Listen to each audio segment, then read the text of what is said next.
classmate, tara na. Ano na tayo? Ay, mag-CR tayo, classmate. Sabihin natin, hi. Ako nga pala si Dixon. Pampalo sa bata. Ano? Ihi ka? Sige. Teacher, ihi din po ako. Huh? Ano sabi mo? Sige, ihi na kayo. Tara na, punta na tayo sa CR. Huwag ka magubad dyan.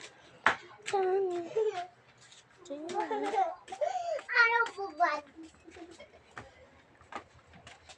Dito na yung CR natin. Ay, sakto na. Tapos na din umihi. Ano na? Dito. Away! Ito, mabuti naman. Meron tayong ganito. May andi mo na to. No, hindi natatanggal. Oo, diba? Di natatanggal. Di. Bakit hindi ang tayo?